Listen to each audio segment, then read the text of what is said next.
กระจายเสียง FM 104.5 เมกะเฮิรตซ์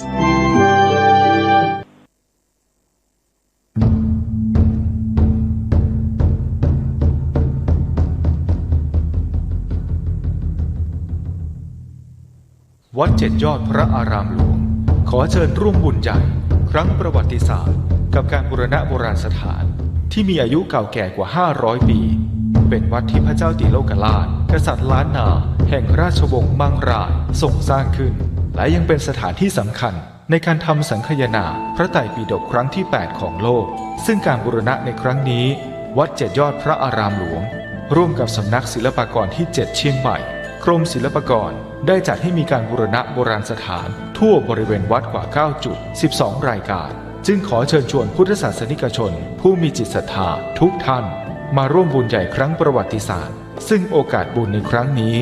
500ปีจะมีเพียงครั้งเดียวโดยสามารถร่วมบุญได้ที่บัญชีวัดเจ็ดยอดพระอารามหลวงเพื่อการบูรณะโบราณสถานเลขที่บัญชี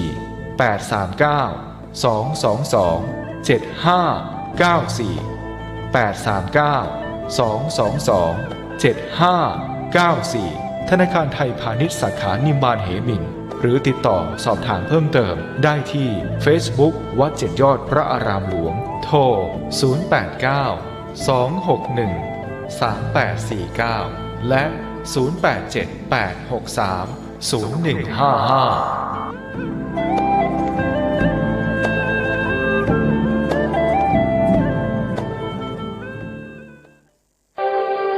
นมัสการเจ้าค่ะวิกฤตโควิด -19 จะมีหลักธรรมใดช่วยได้บ้างไหมเจ้าคะเจริญพรสมัยพุทธกาลเกิดเหตุโรคระบาดในเมืองไวสาลีพระพุทธเจ้าให้คณะสงฆ์สวดพระพุทธมนต์เพื่อความเป็นสิริมงคลของบ้านเมืองและให้ประชาชนมีสติเกิดปัญญารอดพ้นจากภัยพิบัติได้สถานการณ์นี้ทุกคนตระหนักแต่อย่าตื่นตระหนกคนไทยต้องมีสติเพื่อฝ่าวิกฤตโควิด -19 ไปด้วยกัน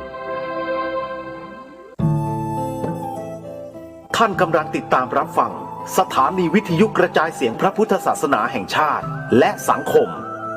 คลื่นเพื่อการศึกษาพระพุทธศาสนาและวัฒนธรรมระบบ FM 104.5 เมกะเฮิรตซ์รายการต่อไปเป็นรายการคดีโลกคดีธรรม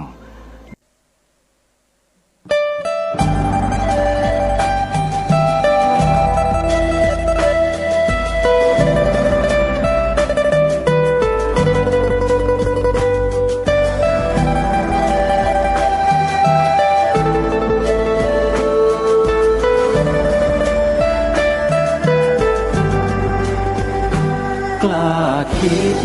ก็ต้องกล้าทำอย่ากลัวถ้าทำความดีเป็นศึกษาปัญหาให้ทันท่วงทีเมืองไทยจะพัฒนากว่านี้รายการดีๆคดีโลกคดีธรรมขอรำพันบรรยายความคิดเครื่องหมายแห่งสีทั้งสามงามถนัดขาวคือบริสุทธิ์สีสวัสดิ์หมายพระไตรรัตน์และธรรมะคุ้มจิตไทยแดงคือโลหิตเราใสซึ่งยอมสละได้เพื่อรักษาชาติศาสนาน้ำเงินคือสีโสภาอันจอมประชาถ้าโปรดเป็นของส่วนองค์จักริ้วเข้าเป็นไตรรงค์จึงเป็นสีธงที่รักแห่งเราชาวไทยทหารอวตารนำไปยงยุทธวิชัยวิชิตก็ชูเกียรติสยามประเทศไทยที่เจริญมั่นคงมาได้จนถึงทุกวันนี้มิได้เกิดขึ้นจากความหวาดกลัวอย่างคลาดเขลาแต่บรรพบุรุษไทยของเราทุกยุคทุกสมัย ล้วนแต่มีความกล้าหาญและชาญฉลาดปกป้องเอกราชสร้างชาติให้เกิดความมั่นคงโดยมีธงแห่งพระไตรรัตน์เป็นเครื่องนำชัยจึงเป็นที่มาที่ไปของรายการคดีโลกคดีธรรมกล้าคิดก็ต้องกล้าทำอย่ากลัวถ้าทำความดีเร่งศึกษาปัญหาให้ทันท่วงทีเมืองไทยจะพัฒนากว่านี้รายการดีๆคดีโลกคดีธรรมรายการดีๆคดีโลกคดีธรรม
วันศุกร์ที่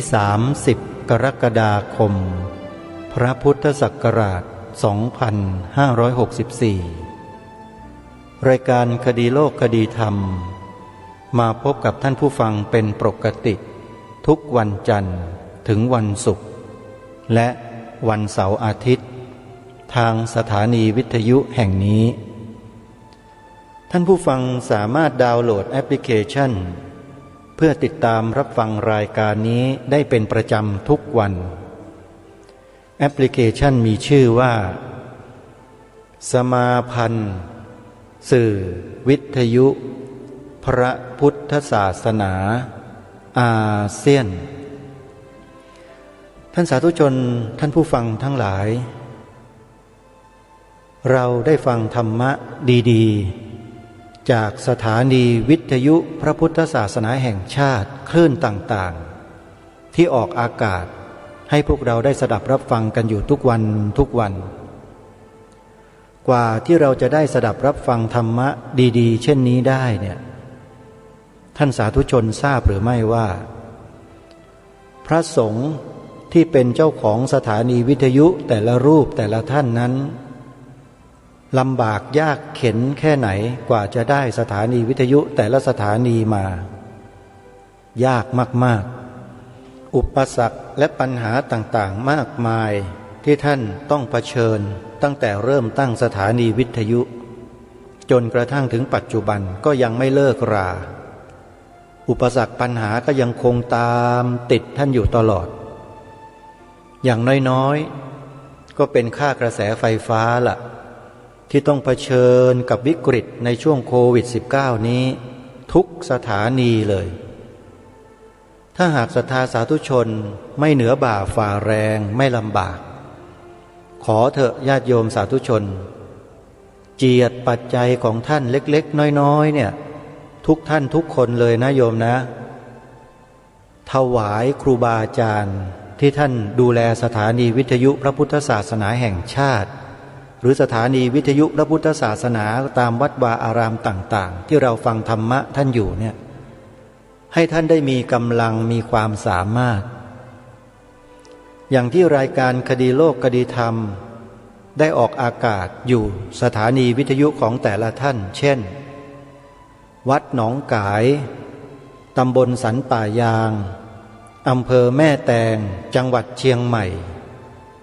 ญาติโยมวัดหนองกายนะ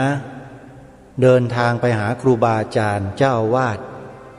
ถ้าไปไม่ได้โทรศัพท์ไปแจ้งไปบอกท่านแล้วโอนปัจจัยเข้าบัญชีวัดช่วยเหลือท่านนะโยมนะนี่คือวัดที่หนึ่งที่จังหวัดเชียงใหม่วัดที่สองวัดฝายหินอยู่ตำบลสุเทพอำเภอเมืองจังหวัดเชียงใหม่ท่านพระครูสมุวิสุวัตวรกิจโจเป็นครูบาอาจารย์ที่เสียสละจริงๆคณะสงฆ์ของจังหวัดเชียงใหม่ทราบเป็นอย่างดีว่าท่านพระครูสมุวิสุวัตรูปนี้เนี่ยท่านมีใจกรุณาใจกว้างมากๆกิจกรรมวัดวาอารามไหนอย่างไรขอให้ท่านมาถ่ายทอดเนี่ยท่านไม่เคยเกี่ยงไม่เคยงอนเลยโยมทั้งมีค่าใช้จ่ายนะแต่ท่านยินดีทำพวกเราก็ต้องช่วยดูแลสนับสนุนให้ท่านมีกำลังนะโยมนะอย่าลืมมีโอกาสก็แวะไปทำบุญกับครูบาอาจารย์ของเราญาติโยมที่อยู่ในเมืองจะสะดวกมากๆเลยนะสำนักและวัดของท่านเนี่ยอยู่หลังมช.โยมชาวเชียงใหม่จะทราบดีนะฮะก็เดินทางเข้าไปได้วัดฝายหินนะโยมนะลงมาที่จังหวัดเลยภาคอีสานตอนบนวัดศรีอุดมวงศ์ตำบลศรีสงครามอำเภอวังสะพุงจังหวัดเลย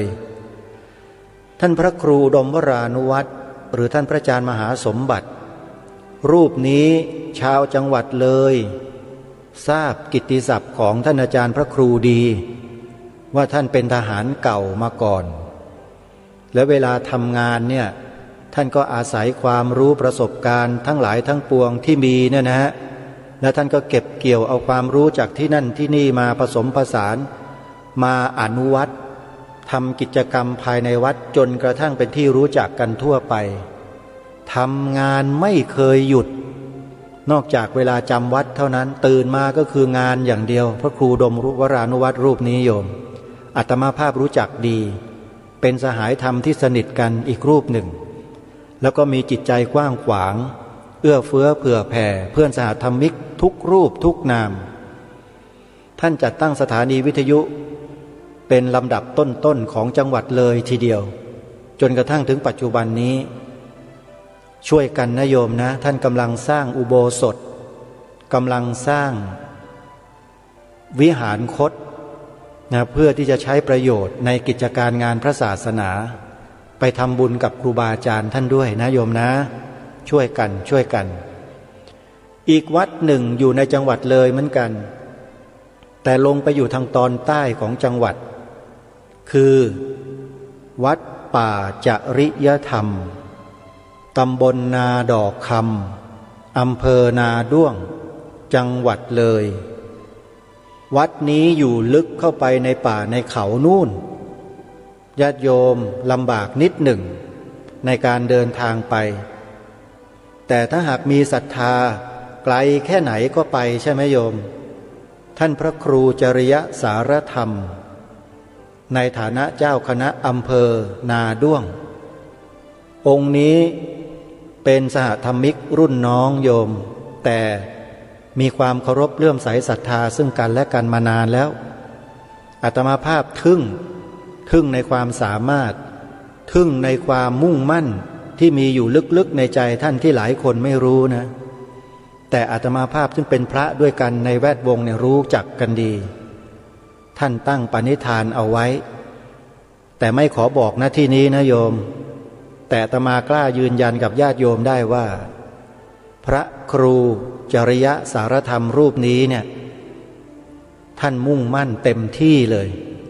ไม่มีอะไรมาลบล้างท่านได้โยมปณิธานของท่านเนี่ยท่านบวชมาอุทิศอกให้กับองค์สมเด็จพระสัมมาสัมพุทธเจ้าจริงๆฮะแล้วการทำงานของท่านตรงไปตรงมาอาตมาภาพกับท่านมีความคิดมีนิสัยตรงกันคือตรงไปตรงมาจึงได้ออกรายการคดีโลกคดีธรรมอยู่ประจำที่นี่และท่านมีภาระหนักภาระใหญ่มากโยม วัดอยู่ในป่าในดงในเขาโยมแต่ว่าสร้างมหาอุโบสถใหญ่ที่สุดในประเทศไทยก็ว่าได้วัดมหาธาตุยุวราชรังสฤษฎ์ที่ว่าใหญ่แล้วยังยอมแพ้นะโยมนะยอมแพ้เลยเพราะท่านสร้างใหญ่จริงๆเนื้อที่สำหรับสร้างอุโบสถหลังเดียวเนี่ย2 ไร่ 2 งานโยม2 ไร่ 2 งานก็คือ1,000 ตารางวาใหญ่มากถามท่านว่าทำไมถึงสร้างใหญ่ท่านอาจารย์ผมเป็นห่วงญาติโยมชาวพุทธเราในอนาคตเขาจะไม่เข้าใจศาสนากันมากขึ้นจึงสร้างโบสถ์หลังนี้ให้ใหญ่ไว้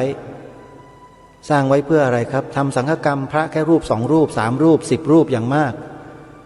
ผมจะให้โยมมาเจริญภาวนาปฏิบัติธรรมที่นี่เพราะฉะนั้นญาติโยมสาธุชนทั้งหลายอย่าท้อในบุญนะช่วยท่านอาจารย์พระครูจริยสารธรรมสร้างมหาอุโบสถหลังนี้ให้เสร็จกันเถอะอาตมาภาพก็จะช่วยอยู่ด้วยเหมือนกันคนละไม้คนละมือเดี๋ยวก็เสร็จแล้วเดี๋ยวค่อยดูเถอะเมื่อเสร็จแล้วโยมจะเห็นผลงานท่านเจ้าคณะอำเภอนาด้วงรูปนี้อาตมาภาพกล้ารับประกันเลยว่าท่านทำจริงๆไม่ใช่ทำเล่นๆนะขออนุโมทนากับท่านอาจารย์พระครูด้วยนะครับช่วยกันครับขออนุโมทนาโยมอย่าลืมไปช่วยนะคนละไม้คนละมือมาที่อีสานตอนกลางนี่ก็เป็นอีกวัดหนึ่งโยมที่ควรสนับสนุนส่งเสริมอย่างมากวัดอารามมงคลอยู่ที่ตำบลยางตลาดอำเภอยางตลาดจังหวัดกาฬสินธุ์ท่านอาจารย์พระครูปริยัติโพธิธรรมหรือพระอาจารย์สุรพลรูปนี้มีความขยันขันแข็งเป็นพิเศษสร้างวัดดูแลวัดวาอารามอะไรต่างๆตั้งเป็นสำนักเรียนปริยัติธรรมแผนกสามัญเลี้ยงดูสามเณรจำนวนมากแล้วก็ภารกิจออกนอกพื้นที่ทำกิจกรรมต่างๆขยันพอๆกับท่านพระครูอุดมวรานุวัตรวัดศรีอุดมวงศ์ที่อำเภอวังสะพุงเป็นสหายธรรมกันเลย2 รูปนี้มีงานที่อีสานที่ไหน2 รูปนี้จะต้องอยู่ด้วยกันนี่เป็นภารกิจที่ท่านทำร่วมกันมานานญาติโยมชาวจังหวัดกาฬสินธุ์ที่ฟังรายการอยู่แม้แต่ที่จังหวัดมหาสารคามเด้อโยมบรบืออำเภอเมืองมหาสารคามที่ท่าตูมที่ไหนก็แล้วแต่ที่ฟังอยู่นะอย่าลืมเด้อช่วยครูบาอาจารย์ท่านเด้อโยมท่านเสียสละนะโยมนะครูบาอาจารย์เรานะช่วยกันนะไปทำบุญกับท่านแล้วก็ที่ยางตลาดอีกแห่งหนึ่งที่ไม่พูดถึงไม่ได้เลยคือที่สวนป่าดอนยานางวัดสวนป่าดอนยานางของท่านพระอาจารย์ปลัดเดชาอาสโพลืมท่านหรือยังโยมท่านตอนนี้จำพรรษาอยู่ที่สวนป่าดอนยานางนะอาจารย์เดชากลับมาแล้วนะโยมประกาศให้ญาติโยมสาธุชนได้ทราบทั่วกันนะอาตมาภาพไปกราบท่านมาเมื่อไม่กี่วันที่ผ่านมานี่เองโยมท่านสุขสบายดีแล้วก็คิดถึงญาติโยมทุกคนเลยยังไงก็ไปช่วยครูบาอาจารย์นะโยมนะ2 แห่งที่กาฬสินธุ์ที่ยางตลาดทั้งคู่เลยช่วยกัน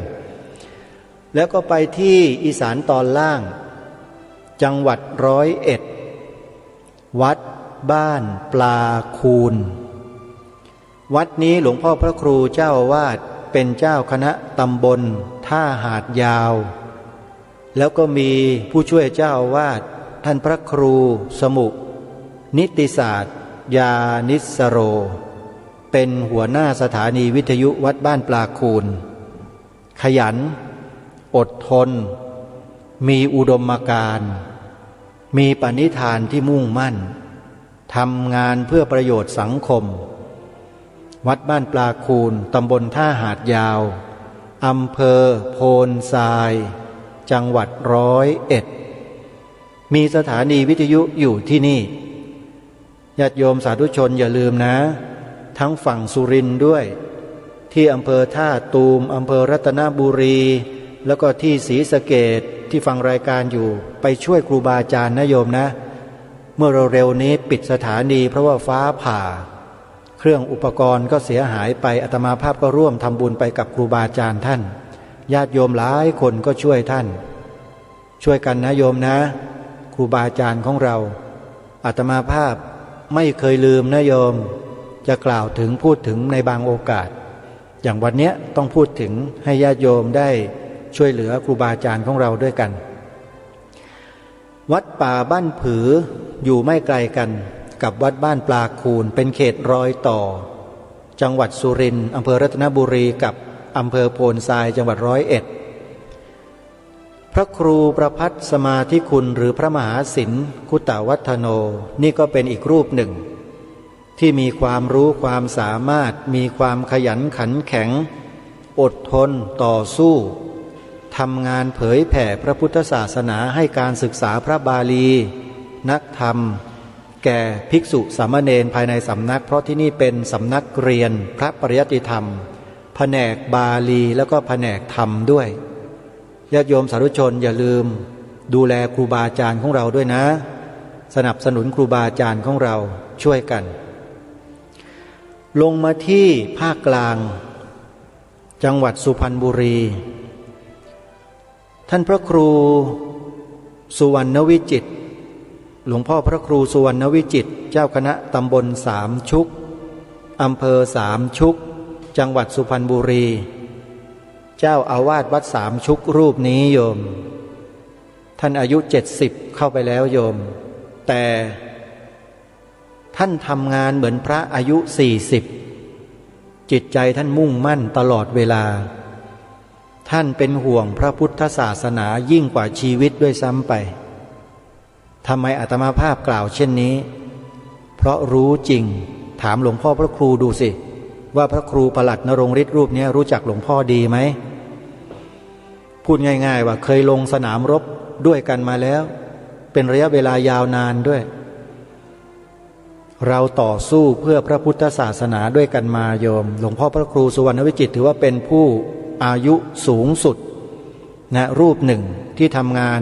ปกป้องพระพุทธศาสนามาโดยตลอดแล้วท่านก็เมตตารายการคดีโลกคดีธรรมตลอดมาเลยไม่เคยหยุดเพราะท่านเห็นความมุ่งมั่นเห็นไอ้พระลูกพระหลานรูปนี้มันทำงานจริงท่านก็เลยให้ออกรายการคดีโลกคดีธรรมทางสถานีวิทยุของท่านมาโดยตลอดญาติโยมชาวสุพรรณบุรีทุกท่านเลือดของสุพรรณยังอยู่เต็มที่ไหมถ้ายังมีเลือดสุพรรณเต็มมาช่วยหลวงพ่อพระครูสุวรรณวิจิตรวัดสามชุกกันเยอะๆโยม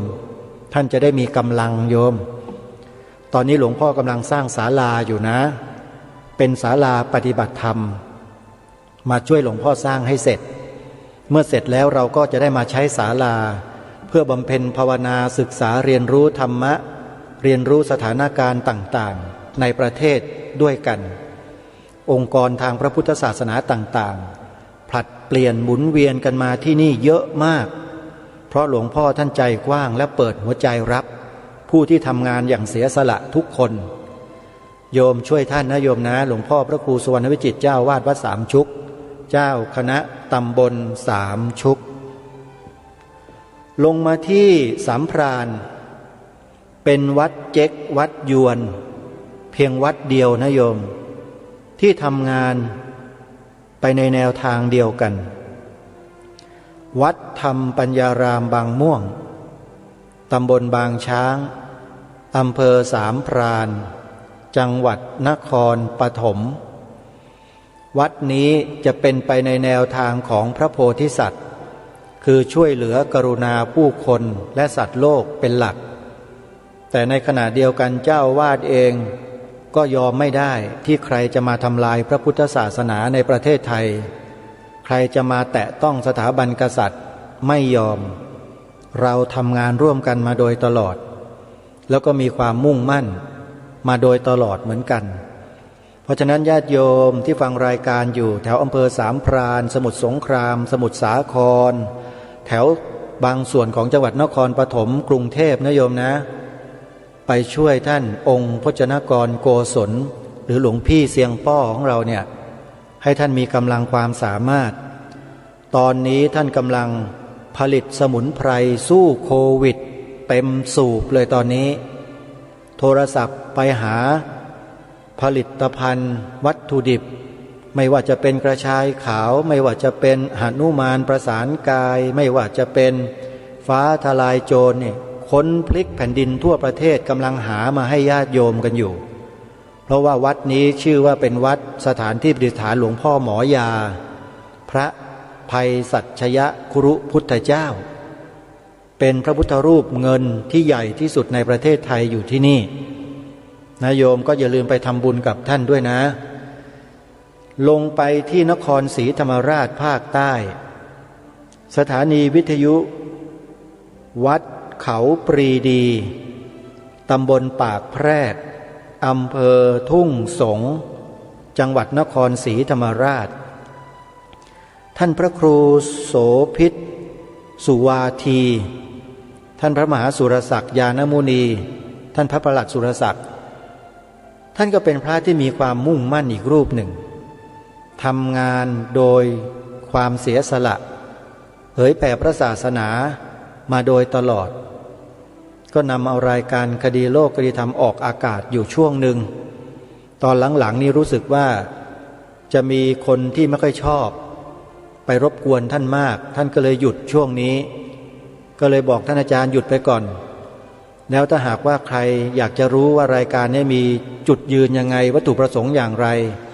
และต้องการจะพูดคุยก็บอกให้โทรมาหาผมเลยให้เบอร์ไว้ก็ไม่เห็นมีใครโทรมาสักทีหนึ่งถ้าอยากจะพูดคุยกันนะก็โทรมาได้ในหลักการในอุดมการณ์เนี่ยที่เราทำงานกันตรงเนี้ยเดี๋ยวจะอธิบายให้ฟังว่าทำไมต้องพูดแบบนี้ด้วยบางทีโยมเขาไม่เข้าใจไม่รู้หรืออาจจะรู้และอาจจะเป็นศัตรูจริงๆก็ได้ก็ดีจะได้คุยกันจะตรงๆกันจะได้รู้ไงว่าประเทศนี้มันเป็นยังไงบางทีไม่รู้ก็สอนให้รู้ซะอยู่ในประเทศนี้ต้องทำตัวยังไงต้องมีแนวความคิดยังไงต้องพูดแบบไหนถึงจะถูกต้องถ้าไม่ทำเดี๋ยวอยู่ไม่ได้เพราะว่าแผ่นดินนี้เป็นแผ่นดินที่มีความศักดิ์สิทธิ์นะอันนี้ขอยืนยันนะโยมนะขอฝากไว้แล้วก็ที่พังงาก็มีสถานีวิทยุออกอากาศรายการคดีโลกคดีธรรมก็ออกอยู่ที่จังหวัดกระบี่ก็มีลงไปที่ปัตตานีก็มีสงขลาที่อำเภอรัตภูมิวัดเกาะบกรัตนารามท่านอาจารย์พระครูเจ้าอาวาสวัดเกาะบกรัตนารามองค์นี้ก็มีอุดมการณ์มั่นคงมากนะยังไงญาติโยมสาธุชนอย่าลืมช่วยครูบาอาจารย์ของเรานะให้ดำรงมั่นทำหน้าที่กันสืบต่อไปรวมถึงวัดวาอารามต่างๆที่ทำประโยชน์ให้กับสังคมมากมายโยมเยอะแยะไปหมดเลยนับไม่ถ้วนทีเดียวซึ่งอาตมาภาพคงจะไม่สามารถนำมาได้ทั้งหมดขอให้พวกเราได้ช่วยกันส่งเสริมครูบาอาจารย์ของเราทำงานพระศาสนาให้สำเร็จสำหรับวันนี้รายการคดีโลกคดีธรรมก็ขอให้พวกเราได้ตั้งอกตั้งใจฟังธรรมบรรยายของท่านเจ้าคุณพระราชวชิระบัณฑิตอีกเรื่องหนึ่งที่ท่านได้บรรยายไว้น่าสนใจมากโดยเฉพาะนักปฏิบัติธรรมทั้งหลายบางทีเข้าใจการปฏิบัติธรรมรูปแบบการปฏิบัติธรรมที่ผิดก็มีที่ยังไม่เข้าใจก็มีวันนี้ก็เลยนำเทปธรรมบรรยายเรื่องอย่างไรเรียกว่าการปฏิบัติธรรมมาเปิดให้พวกเราได้สดับรับฟังกันลองมาฟังเสียง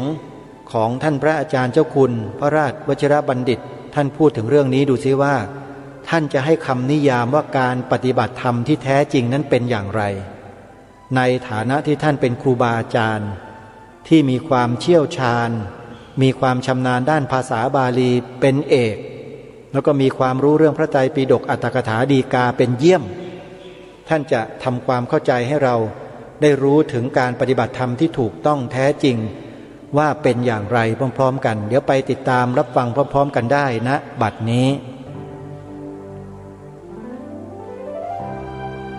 การปฏิบัติเมื่อเช้านี้ให้คำนิยามไว้การเดินทางการถึงจบแค่2ความหมาย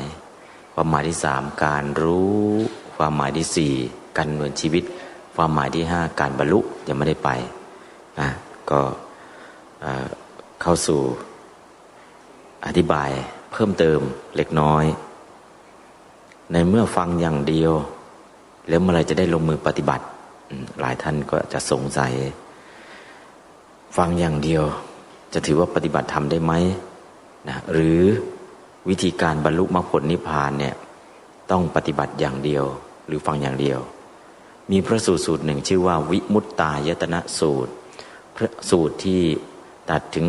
วิธีการหลุดพ้นการจะหลุดพ้นคือได้บรรลุมรรคผลนิพพานเนี่ยวิธีแรกคือ1การฟังเป็นวิธีแรกแล้วฟังแล้วปฏิบัติตอนไหนฟังไปพิจารณาตามไปฟังไปพิจารณาตามไปในขณะที่ฟังเกิดสุตตมยปัญญาเข้าใจคิดตามโยนิโสมนสิการตามเกิดจินตามยปัญญาฟังแล้วละกิเลสได้ด้วยเกิดภาวนามยปัญญาเพราะฉะนั้นขั้นตอนของการบรรลุมากที่สุดในสมัยพุทธกาลเกิดจากการฟังสิ่งที่สองเกิดจากการสวดสาธยาย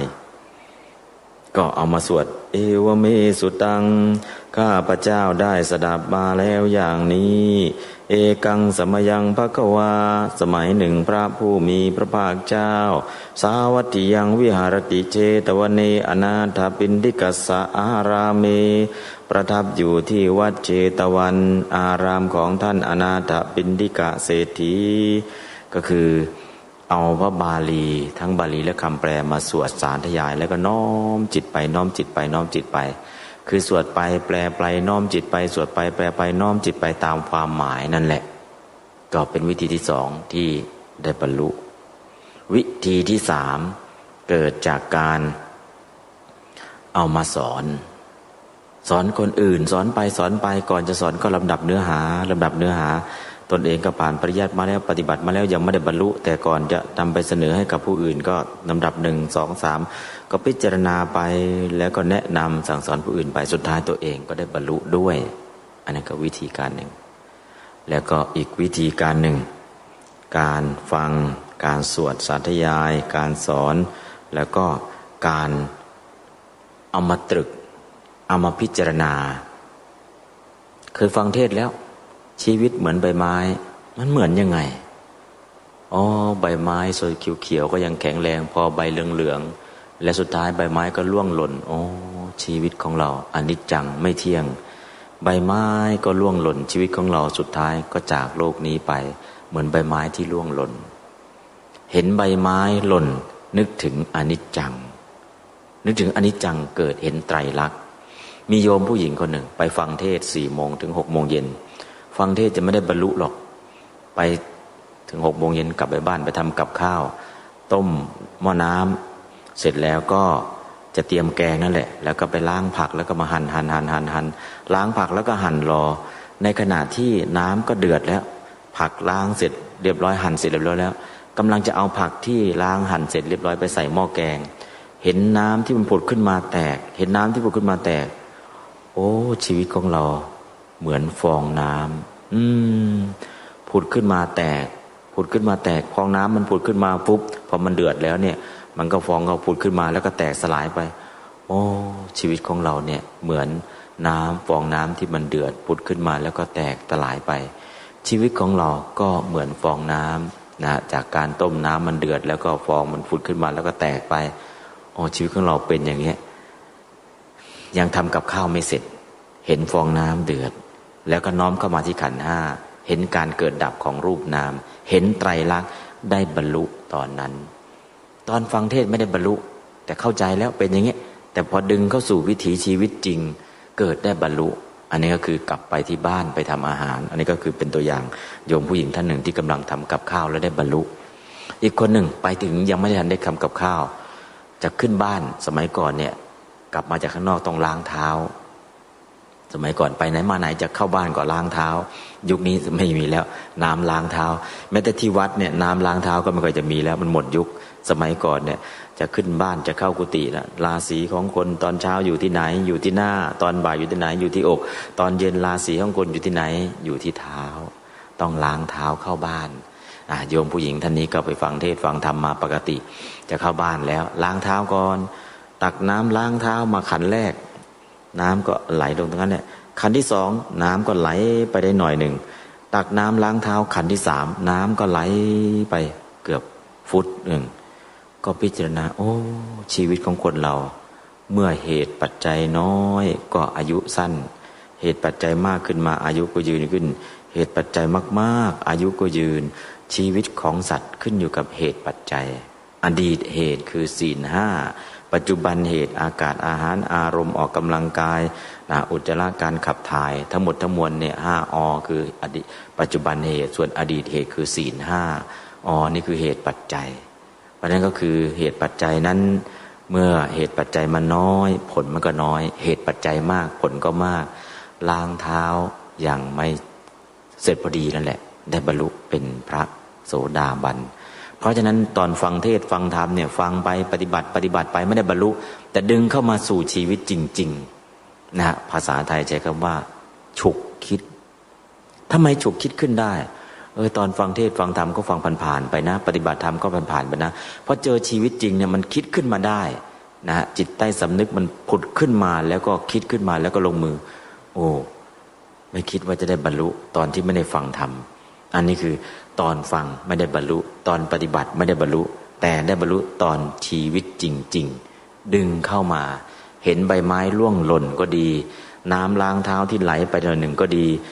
ต้มหม้อน้ำกำลังจะทำกับข้าวก็ดีน้ำมันเดือดเห็นฟองน้ำมันผุดขึ้นมาชีวิตของเราเหมือนกับฟองน้ำแล้วก็เห็นไตรลักษณ์ก็ได้บรรลุมรรคผลนิพพานเพราะฉะนั้นเนี่ยการฟังเทศการฟังธรรมการปฏิบัติบางทีไม่ได้บรรลุแต่ตอนบรรลุไม่ใช่ปฏิบัติเพราะนั้นชีวิตจริงบางทีอย่าคิดว่าผมปฏิบัติผมได้บรรลุตอนอยู่ที่บ้านตอนนั้นไม่ได้ฟังเทศไม่ได้ปฏิบัติเลยมันเป็นไปได้ไหมเป็นไปได้ในสมัยพุทธกาลมีเหตุอย่างนี้เหตุการณ์ตอนในฟังเทศฟังธรรมก็เข้าใจสุตตะเกิดจินตาเกิดแต่ภาวนายังไม่เกิดยังไม่ได้บรรลุพอกลับไปบ้านท่านหนึ่งก็ล้างเท้าแล้วก็ได้บรรลุท่านหนึ่งก็เห็นใบไม้ร่วงหล่นก็ได้บรรลุอีกท่านหนึ่งกำลังทำกับข้าวก็ได้บรรลุเพราะนั้นก็คือการเอามาตรึกมาคิดอยู่บ่อยๆแล้วมันจะเห็นเพราะนั้นก็คือคนที่มีการสั่งสมมายาวนานเนี่ยบางทีไปเห็นอะไรที่มันดึงเข้ามาได้เลยมีบุคคลตัวอย่าง2 ท่านพระนาคเษนกับพญามิลินพระนาคเษนกับพญามิลินเรารู้จักมิลินพญามิลินมีปัญญามากๆเลยชาติก่อนมาจากไหนนู้นชาติก่อน2 ท่านเนี่ยพญามิลินเนี่ยเป็นสมณเณรพระนาคเษนชาติก่อนเป็นพระอาจารย์กวาดลานวัดกันกวาดลานวัดเสร็จพระอาจารย์บอกเน้นเอาขยะไปทิ้งหน่อยครับครับแต่ยังไม่ลุกพระอาจารย์ก็กวาดต่อไปเน้นเอาขยะไปทิ้งหน่อยครับแล้วก็ยังไม่ลุกพระอาจารย์ก็กวาดลานวัดเสร็จแล้วเน้นเอาขยะไปทิ้งหน่อยครับยังไม่ลุกครั้งที่3ก็โดนด้ามไม้กวาดนั่นแหละตุ๊บด้ามไม้กวาดตีเขาให้เน้นเอาขยะไปทิ้งหน่อยครับก็ลองไปเข่งเก็บใบไม้เก็บขยะจะไปทิ้งเนาะก็ตามจริงๆเนี่ยเป็นกิจเป็นภาระเป็นวาระของพระเนนอยู่แล้วแต่บางทีเนนขี้เกียจพระอาจารย์ก็นั่นแหละก็พอเนนถือตะกร้าขยะจะไปเททิ้งเห็นมองไปในแม่น้ำเห็นคลื่นซัดเข้าหาฝั่งโอ้โหคลื่นทำไมมันใหญ่ขนาดนี้โอ้โหทำไมมันใหญ่ขนาดนี้อุ้ยด้วยอานิสงส์ที่ข้าพเจ้าเอาขยะมาทิ้งนี้ขอให้ข้าพเจ้ามีปัญญาเหมือนคลื่นซัดเข้าหาฝั่งด้วยเถิดแล้วก็เทขยะทิ้งไปพระอาจารย์ก็ได้ยินสามเณรอธิษฐานอย่างแรงด้วยอานิสงส์ที่ข้าพเจ้าเอาขยะมาทิ้งนี้ขอให้ข้าพเจ้ามีปัญญาเหมือนคลื่นใหญ่ๆที่ซัดเข้าหาฝั่งด้วยเถิด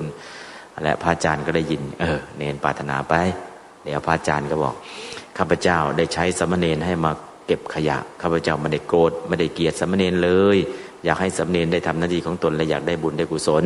ข้าพเจ้าไม่กวาดตีเนรก็ไม่ได้ตีด้วยความโกรธแต่อยากให้เนรได้บุญได้กุศลด้วยอานิสงส์ที่ข้าพเจ้ากวาดลานวัดและก็ใช้สามเณรเอาขยะไปทิ้งนี้ขอให้ข้าพเจ้ามีปัญญาเหมือนฝั่ง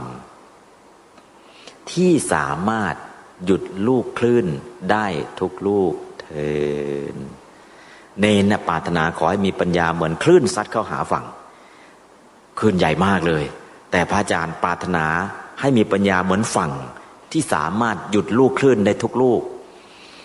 นะเราเห็นคลื่นสึนามิมาแล้วก็น่ากลัวแต่ฝั่งใหญ่ๆมันรับคลื่นได้แต่สุดท้ายชาติสุดท้ายก็สามเณรไปเกิดเป็นพญามิลินพระอาจารย์ก็ไปเกิดเป็นพระนาคเษนพญามิลินพอหันมานับถือพุทธศาสนาก็ถามปัญหาทุกที่พระตอบไม่ได้ติดหมดเลยพระอรหันต์องค์ไหนก็ตอบไม่ได้สุดท้ายเหลือพระนาคเษนองค์เดียวพระนาคเษน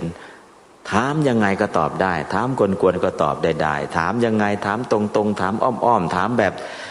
ภาษาชาวบ้านบอกถามกวนๆเนี่ยก็ตอบกวนๆให้ได้ถามตรงๆก็ตอบตรงๆให้ได้ถามอย่างไรตอบได้หมดอันนั้นคือสุดท้ายพญามิลินเข้าใจพุทธศาสนาอย่างกระจ่างชัดหันมานับถือพุทธศาสนาก็เป็นที่มาที่ไปของหนังสือมิลินทปัญหาอันนั้นก็เกิดในช่วงพุทธศตวรรษที่5นะฮะประมาณพศ500นะแล้วก็พญามิลินเป็นใครมาจากไหนเป็นกษัตริย์กรีกเป็นหลานของพระเจ้าอเล็กซานเดอร์นะพญามิลินก็คือเมนันเดอร์พอมาอยู่อินเดียเรียกว่ามิลินดะนะเป็นกรีกแล้วเมนันเดอร์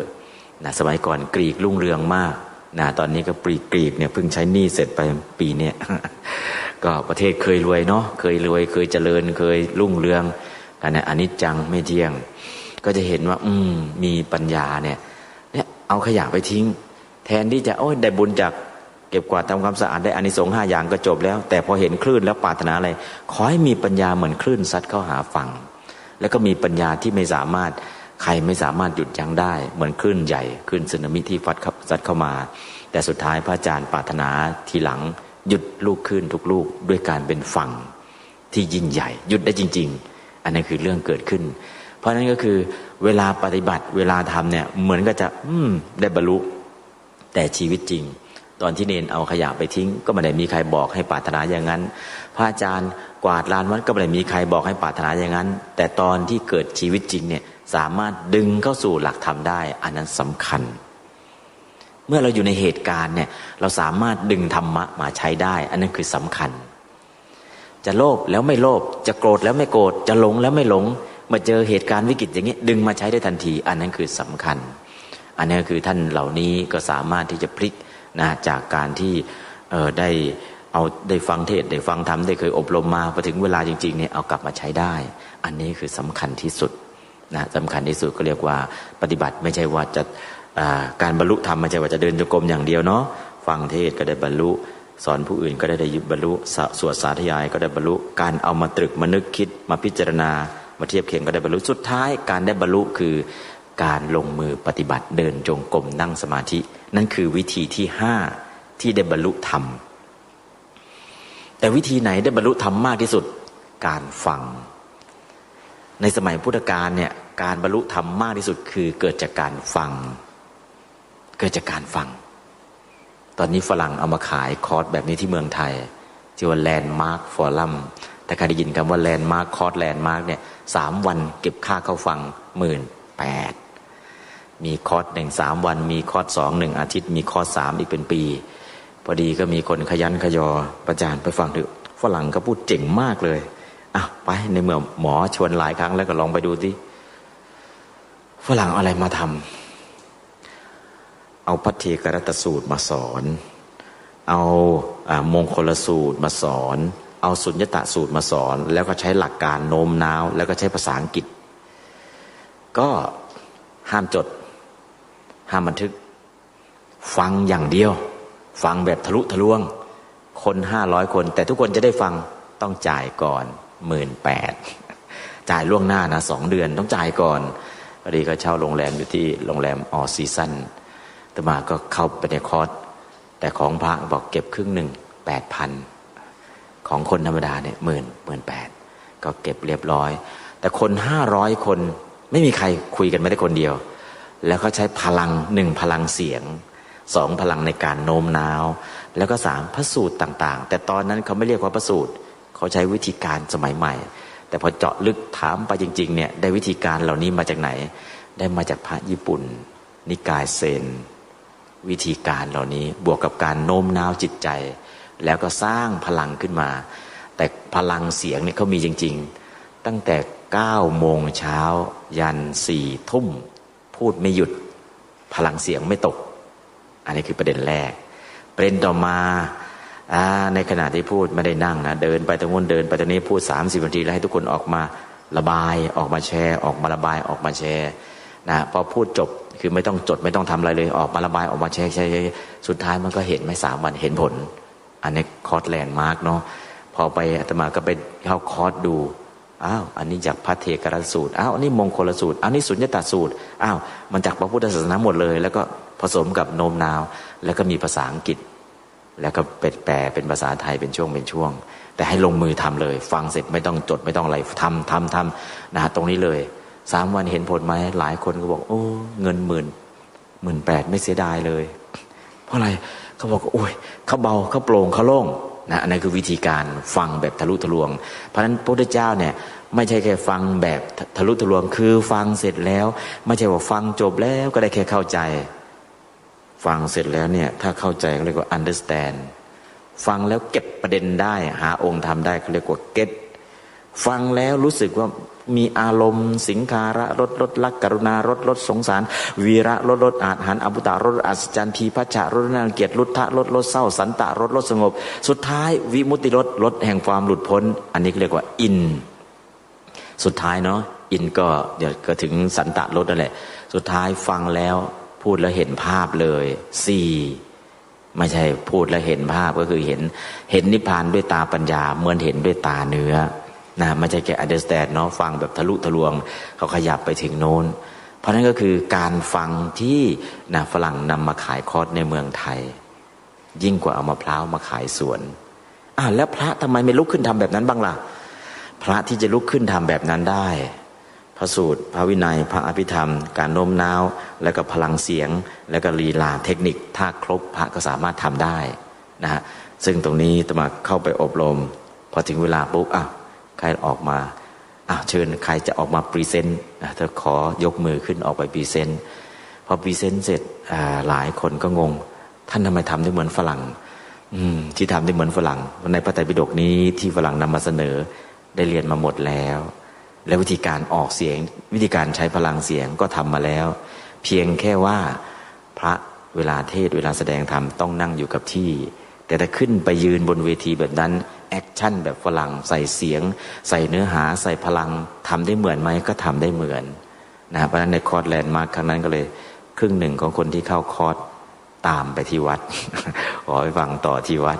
เพราะที่วัดฟังแล้วไม่เก็บค่าฟังที่นั่นก็เก็บนะหลายละหมื่นกว่าอันนั้นก็คอร์สแลนด์มาร์คอันนั้นก็เรื่องของเขาเนาะแต่จริงอยากจะให้รู้ว่านั่นคือฟังนั่นก็เป็นวิธีการหนึ่งวิธีการหนึ่งที่ศาลนิมนต์ไปเทศแสดงธรรมที่ศาลก่อนที่จะแสดงธรรมให้ผู้พิพากษาฟังนิมนต์ให้อาตมานั่งฟังก่อน2 ชั่วโมงนิมนต์ให้อาตมาไปบรรยายแต่ไปถึงยังไม่ให้บรรยายให้นั่งฟังก่อนศาลก็มีขั้นตอนการทำงานกันยังไงก็คือสิ่งแรกก็ต้องนั่งฟังฟังโจทย์ฟังจำเลยฟังโน้นฟังนี้2 ชั่วโมงที่นิมนต์อาตมาไปเทศไปบรรยายแต่อาตมาไม่ได้เทศไม่ได้บรรยายหรอกนั่งฟังศาลพูดวิธีการขั้นตอนการฟังพออาตมาได้ฟังจบ2 ชั่วโมงอาตมาก็มาเทศแค่ชั่วโมงเดียวเทศชั่วโมงหนึ่งเสร็จนิมนต์ท่านลองลงปฏิบัติการจริงก็มีการประนีประนอมคู่พิพาทก่อนที่ขึ้นจะฟ้องศาลถ้าประนีประนอมได้ไม่ต้องฟ้องศาลลองดิอาตมาก็ไปทดลองดูกับคู่กรณีคู่หนึ่งพูดโน้มน้าวให้ทั้ง2 คนเนี่ยไม่ฟ้องกันไม่เอาเรื่องกันทำได้ไหมถ้าฟังทำได้ก็คือไม่ต้องฟ้องไม่ต้องขึ้นศาลก็ทดลองวันนั้นก็ไปเจอคู่กรณีพูดไปพูดมาทั้ง2ตกลงกันได้โอเคประนีประนอมกันจบไม่ต้องฟ้องศาลนะแต่วันนั้นคือให้อาตมาไปเทศให้ผู้พิพากษาฟังแต่ก่อนจะเทศนั่งฟังก่อน2 ชั่วโมงเพราะการฟังเนี่ยจริงๆแล้วฟังแบบทะลุทะลวงคือตั้งใจฟังแล้วได้อะไรเพราะตั้งใจฟังก่อนศาลจะตัดสินเนี่ยศาลก็นั่งฟังความทั้ง2 ข้างฟังจนเข้าใจแล้วก็เอาความรู้กับความเข้าใจมาชั่งน้ำหนักแล้วตัดสินใครผิดใครถูกต้องฟังและในสมัยพุทธกาลฟังแบบทะลุทะลวงคือฟังความทั้งหมดพอฟังทั้งหมดเสร็จแล้วเนี่ยโยนิโสมนสิการจะเริ่มทำงานโยนิโสคืออะไรพิจารณาโดยเหตุโดยผล อ๋ออันนี้เป็นเหตุนี่เป็นผลเสียงที่ได้ยินเป็นผลการได้เสียงที่ได้ยินเนี่ยเป็นเหตุการได้ยินเป็นผลเสียงเป็นสัทธารมณ์เป็นรูปธรรมผู้ได้ยินคือจิตที่เกิดทางหูเป็นนามธรรมมีแค่เหตุมีแค่ผลมีแค่รูปมีแค่นามก็สามารถแยกแยะได้อย่างกระจ่างชัดนะเพราะในส่วนตรงนี้การฟังคือหนึ่งในวิธีการบรรลุได้มากที่สุดวิธีที่ต่อมาก็คือวิธีสุดท้ายนั่นแหละการลงมือปฏิบัติ2วิธีได้บรรลุมากที่สุด1การฟัง2การปฏิบัติส่วนการสาธยายก็ดีการสอนก็ดีการนำมาตรึกก็ดี3วิธีตรงกลางเนี่ยมีคนบรรลุพอประมาณไม่มากแต่การฟังพระสูตรแรกคือธรรมจักรวัฒนสูตรหนึ่งเดียวในมนุษย์คือพระอัญญาโกณฑัญญะได้บรรลุแต่วันนั้นเทวดาและพรหมได้บรรลุ18โกฏคือ180ล้านมงคลสูตรมหาสมัยสูตรสมจิตตสูตรจุลโล